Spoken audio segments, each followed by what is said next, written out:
For updates on sports stories across the globe, Aaron Akewijola joins us. Good morning, Aaron. Yeah, good morning to you. Ayo, good morning to you. Doctor, good morning to you, Rufai. Good morning. Let's get it started. Of Zander, just saying. So let's get it started with the search for a new coach for the Super Eagles. We know friendlies are just around the corner, and at the moment, according to my inside sources, they are saying that if the NFF are to probably lean towards a local-based coach, these are the men that are top of that particular race. We know Finidi George is also somewhere around the corner, but these are the men that they are actually looking closely at. Of course, we all know Emmanuel Amunike, Africa Footballer of the Year, played for Barcelona, won the World Cup with the Under-17 national team, former coach of the Tanzania national team, took them to their first Nations Cup in decades. And Michael Nsia, and of course, so many people might not know him, but at the moment he holds the job as the Under-19 coach of the U.S. men's team. So he claims he is the best man for the job. At the moment, this is the Nigerian Football Federation are trying to wrap their minds around who might fit into their plan and the plan of the Super Eagles going forward, now that Pesero's issue has been swept away completely. Okay, let's see how it goes. But in the meantime, Rufai, the Blues actually had a very, very blue evening yesterday at the bridge. Really? Never finished, of course, and one man, once again, Cole Palmer actually showing that he can. Of course, this man, Isaac actually gave them a scare and never finished. This man came from the bench, Mikhail Modric, to actually settle things, scored what would be the winner. Of course, Adam Sandler, Hollywood royalty was actually there to actually watch them. But the talk has been about Cole Palmer and what he's been doing with the Blues this season. Because when you actually look at the record, this season he's gone into double figures in terms of goals, not just goals and assists. 11 goals this season, 8 assists. Kudos to him, because he actually took his destiny into his own hands and said that he was bigger than just being a big part player for Manchester City, and he switched one blue for the other, and it's been delight all the way for Chelsea, I must say. One of the few shining lights in the many acquisitions they've actually had. Away from that, later on this evening, in the UEFA Champions League, we know that some teams have qualified. We'll talk about them in a moment, but Arsenal will need to actually dig it deep today at the Emirates as they take on FC Porto after losing that particular first leg. It was even Stevens between Barcelona and Napoli in Naples, but this time around, let's see what actually happens. And Atletico Madrid would have to come from behind as they take on Inter Milan later on today. But of course, Bayern Munich, Manchester City, Paris Saint-Germain, and Real Madrid have qualified for the quarterfinals. Let's see who will be joining them in that particular one. And quickly, let's turn our attention to the African Games as we speak right now. Kudos must go to Okpeyori. Of course, I know Okpeyori, who has been a shining light. We are hoping that he can go to the Olympics and do us proud. He won Nigeria's first gold medal at the African Games. He's a dominant figure when it comes to badminton at the moment. Umofia also won 3 gold medals in weightlifting. Kudos to him. And of course, the ladies have been doing us proud as usual. Mercy Genesis, not forgetting Oboro Dudu, and not also Adukoroye, all doing great, of course, picking up medals for Team Nigeria. Right now, there is a Ruben amongst them. Anna Ruben. Yes, Anna Ruben. Anna Ruben. Is she related to you, Dr. Mati? Not in any way.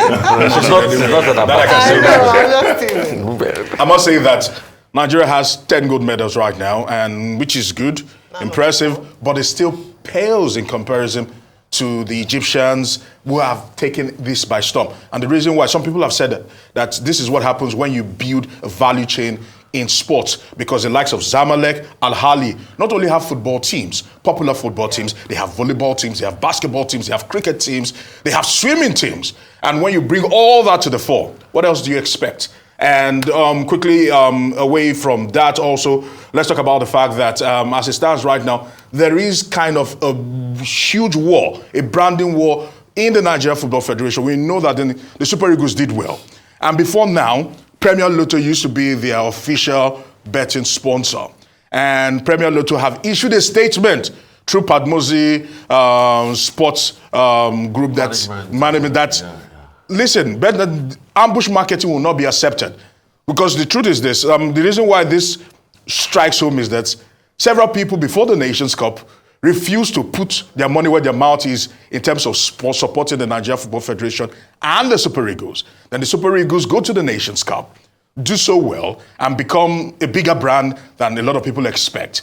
And right now, some that did not put their money in for branding and sponsorship are not trying to reap the rewards of all that has happened. And there's this back and forth between both. But Padmosi has issued a cease and desist to Bet Nigeria that exclusivity still remains with Premier Lotto, and nothing is changing for now.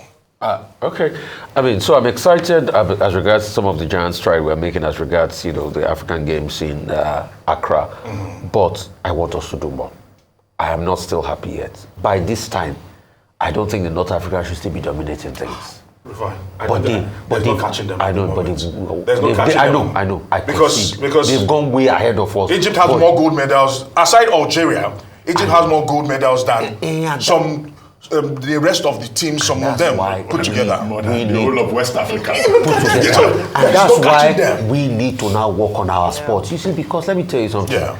Tournaments like All Africa Games, the reflection of the gold medals won is a reflection of the investment in sport and the general way the economy is being run. So we must look deeply as regards our sporting, systems here in this country. We can't keep living into the individuality of the talents. We must be able to support them and put so much money in place. And those things are showing. Yeah. I mean, that's what I was just going to talk about. It's really sad to see our outing. Kudos, before I say the sad part, to all those who have won medals for us, and of course our Falconets as well, who are doing really well, beat Senegal, and I'm moving on to the next one. But I must say this, special kudos must go to the presidents, because I know Daniel Igali, I know Francis Obi, Igali wrestling, Obi badminton. They've put in personal money to ensure this thing happens. That's why I said before I begin to talk about the other side. The presidents of the federations. Kudos to these people, because truthfully, in other parts, or the other countries you'd mention, Egypt, Algeria, and anywhere in the world, when you talk about the success of athletes or sports people, they would thank their government for the support, because you had to provide infrastructure, you had to provide some sort of support. But unfortunately, our own sports people do not enjoy that, except for maybe football. And even with football, we're still fighting. Thank God this year was different. Allowances, promises made. I hope they've given them the houses and all the things they promised them, by the way. They've given them their lands. Okay. I'm not sure if they are still making provisions for the houses. But lands have been given to them. So I remember even during that time, I had spoken about the fact that we don't have just football in Nigeria. We have other sports. Why are we not investing? And then this is also a call to even private investors as well. What's happening to swimming, table tennis? At some point, boxing, these sports were big for us in Nigeria. We are losing that. And we see that reflected. Let's not expect a miracle. We always look forward to a miracle. We have not made any investment in the time in between. Then we go for games, Olympics and things like that, and we expect to be topping the medals. How is that going to happen if we don't invest in sports? So I think it's just an opportunity for, let us do badly. Maybe by the time we do really badly, then we'll see the need. And I hope this is a call to the Minister of Sports, John Eno, to do something, not just in football. Football is not the only sport that exists in Nigeria. Well, Aaron, I have just a simple question for you. For the first time since 2014, only 1 point separates the three leading teams at the moment in the Premier League. That, Arsenal, Liverpool, and Man City. 10 games to go. 28 games already played total, but we have 10 games to go. It looks like it's going to go down to the wire. Who do you think is likely to win? I was going to ask you. Okay, they might say Arsenal, but a lot of people are thinking that since Jurgen Klopp might be leaving and exiting the scene, that the players within the ranks of Liverpool want to give him a very, very befitting send-off. He's been there almost 9 years. He's only won one Premier League.